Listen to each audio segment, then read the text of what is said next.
ideological now. You're challenging the status quo of the LW, of the liberal world order. You're challenging second wave feministic notions. You are challenging some liberal notions. You are challenging ideas, commonplace ideas of tolerance. And George Orwell said it very well. He said that the more a society moves away from the truth, the more it hates people who speak it. Absolutely, and you're right. And I think even the basic things I teach, because some people have said to me, Andrew, all you teach about is personal responsibility, motivation, working hard, getting up and doing the right thing. I said, that's the absolute, those are the things they're most afraid of.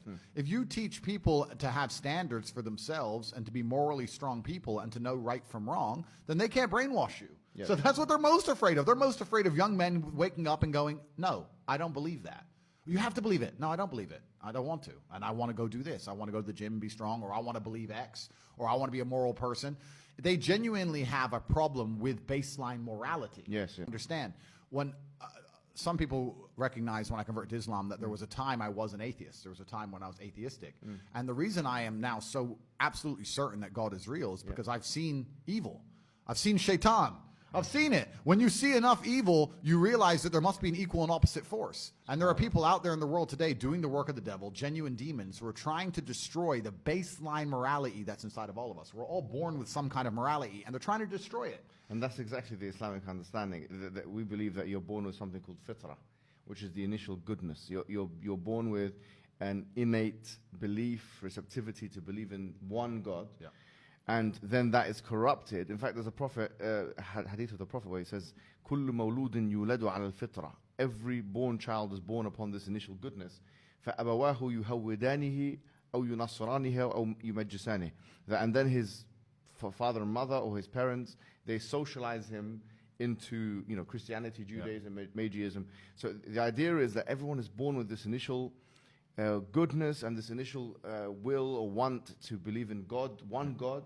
And then, as you mentioned, I mean, it's what you're mentioning here is profound, because you're mentioning a central doctrine in Islam. But it's and this is why perhaps I found God the way I did, because I understood all these things first, and then I saw the Quran, and it confirmed so many things for me. Like even the conversations I've been having so far, so many things have been confirmed, and it's amazing the knowledge that's inside of it, which is so applicable today. For an old book, right? It's supposed to be old, but it seems so timeless. But it's truly amazing. But you're totally right. And the baseline morality, I don't think most people understand that when they're doing this under the guise of tolerance, when they're saying be so tolerant that you no longer believe in right from wrong, they're not doing that to make society a better place. They're doing that to empty your brain so that you have no resistance to the slave mind programming. They want to get you to a point where if they tell you the sky is green, you look at with your own eyes and you see blue, but no, the sky is green. That's what they want, so that you have to have nothing in your brain that can prevent that. If you have God, if you have, no, I believe this is right and wrong, if you have personal responsibility, if you have self-accountability, if you're a person who sticks up for what he believes, all that's bad to them. They want all of that gone so they can tell you the sky is green.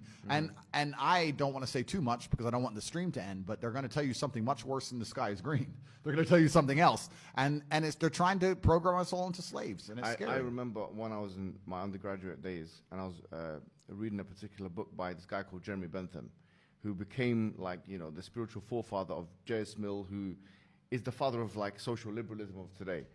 And I remember reading this because it was so powerful, because it linked to something I read in the Quran. He said that, you have two gods.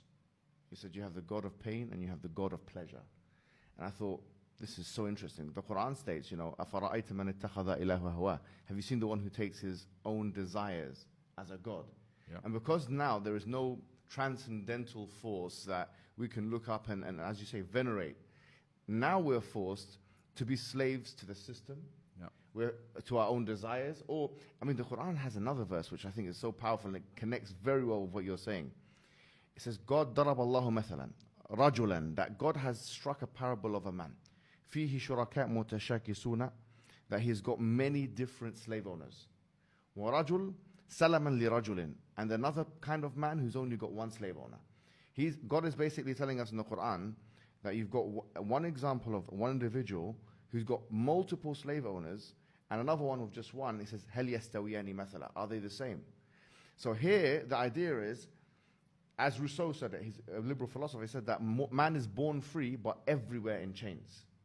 This is the order, because if you don't have that God to worship, then you're going to end up having to worship to everything else. And the whole part of the Shahada which you took, which is Ashhadu an la ilaha illallah wa ashhadu anna Muhammad Rasulullah, the true meaning of that, La ilaha illallah, is that there is no God worthy of worship except for one God. Yep. Which means that your desires or the system or these people that want to control us, the problem is they're not worthy of worship. The only one worthy of our subordination and submission is the creator of the heavens and the earth. There's no one else. I agree, and I completely agree, and I've agreed with this for the longest time. You know, I've never been to like a music concert, and people ask me why, and I said, I just look at it and I